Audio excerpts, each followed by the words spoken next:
needed in Sector Wars. Play Astro Blaster. If you destroy my city, Intruder alert. The intruder must not escape. Dragon's Lair, the fantasy adventure where you become a valiant knight. you will be taken into space cadet. Get set.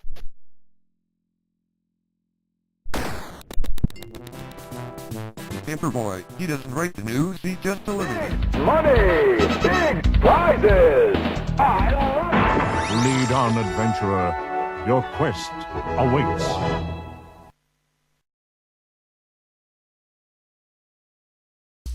Hey folks, Crazy Climber 80 here again, and this time we're going to look at a game called Tank Busters.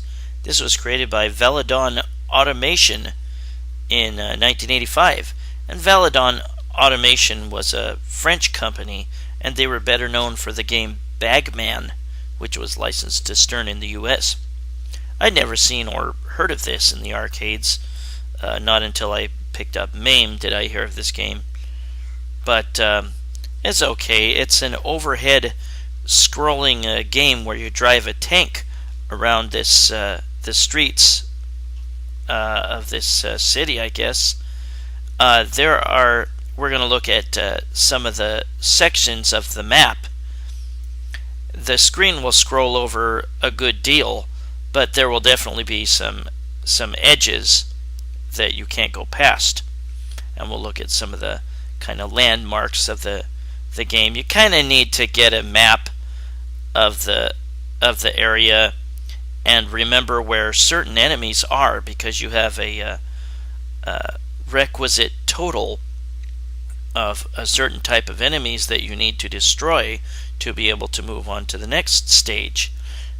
And there will be several vehicles on the street, and they do not count towards that total. You will get nothing for killing them other than or shooting them other than points. You have a joystick to move your tank forward or backward around on the street, and you have one button that will rotate your turret 45 degrees to the left or to the right or back straight. And some tight areas you can go into, like into certain buildings or installations or whatever. We're seeing the outer edges of the map here. And sometimes you'll need to, because there will be a certain enemy that can count towards your total in there. You can collect oil, and that'll give you points, little icons that say oil, and it can give you back some fuel. And yeah, you have a fuel meter. If you run out of fuel, you will explode, and there will be one gas station. You can actually go back to it as much as you like and get your fuel refilled.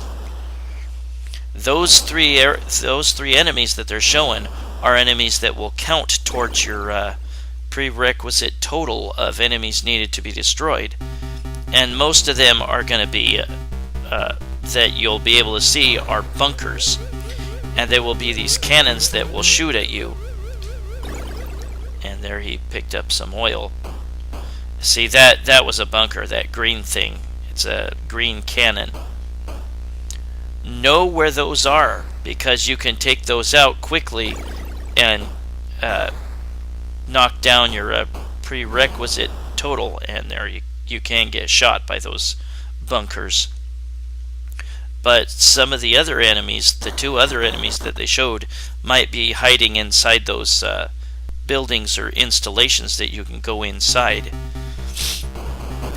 Sometimes it looks like you can go inside some of them and you can't. Know which ones you can go in and can't. And note that you can go backwards. You can drive backwards. Just pull backwards on the joystick when you're facing one way and you'll back up.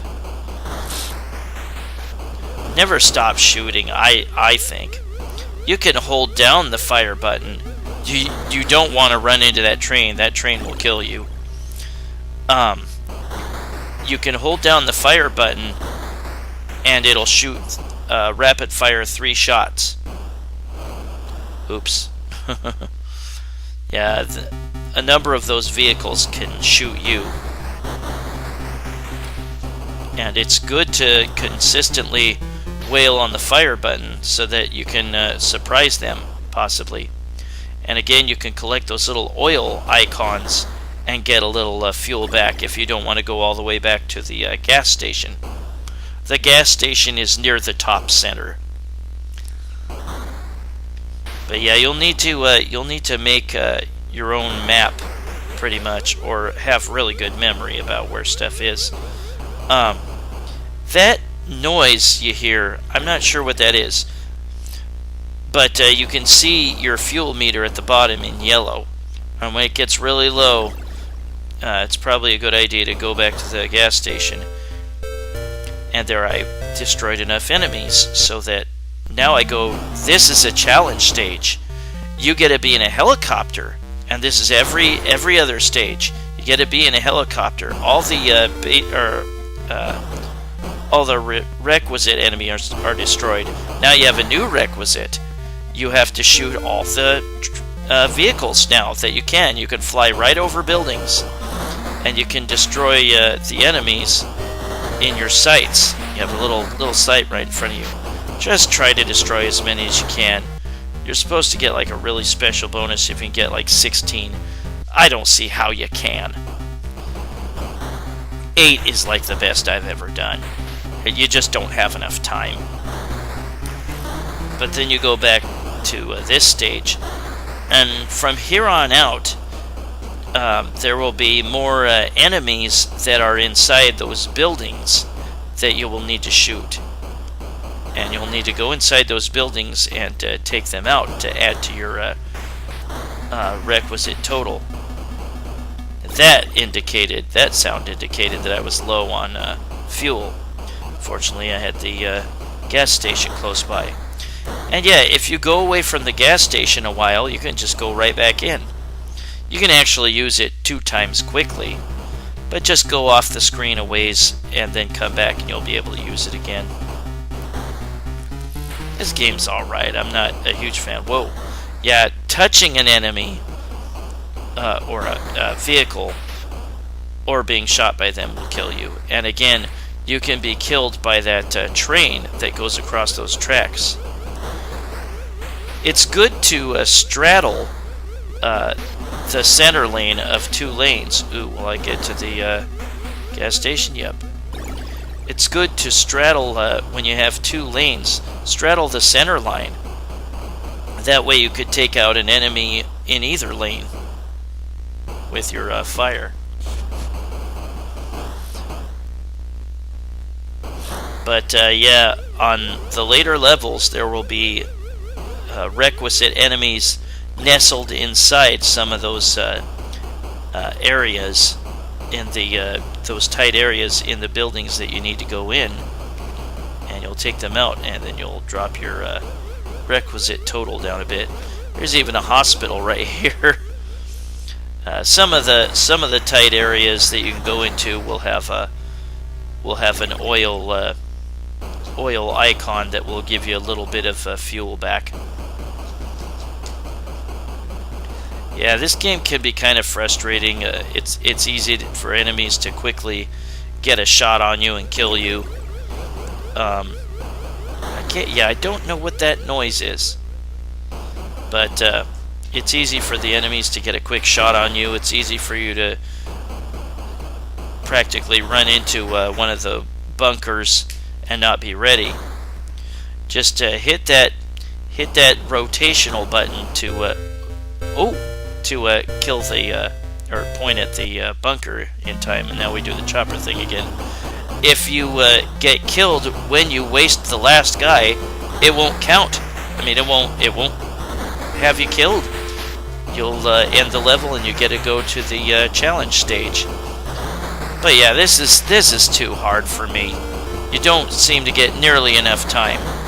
I mean, you can fly right over everything, but the enemies will often try to avoid you. They'll drive off different paths to get away from you. Damn it. Yeah, 8 is about the best I can do, and you get 200 points for each vehicle that you shot. But just try to remember where those bunkers are. If you can take them out quickly, then you'll be able to get you'll be able to get a good chunk of your prerequisite knocked off. You get an extra tank at 60,000 points. But that was Tank Busters by Valadon Automation in 1985. Never heard of this game. I'd never seen any of the other Valadon Automation games other than BAGMAN in the arcades. BAGMAN was a big favorite of mine. Very, very, very difficult. But that is Tank Busters. I hope you enjoy your Memorial Day weekend coming up. If you have any plans for it, leave a comment. Let me know what you're doing. I'm probably not going to do much. I do want to make a nice big lasagna, maybe for my folks. We might be celebrating her belated birthday. We'll see. But that was Tank Busters by Valadon Automation in 1985. This is Crazy Clown Radies, and thanks for watching. I will see you soon with another video. Y'all take care, and again, have a very happy Memorial Day weekend coming up. Take it easy, everybody. I'll see you later. Bye-bye.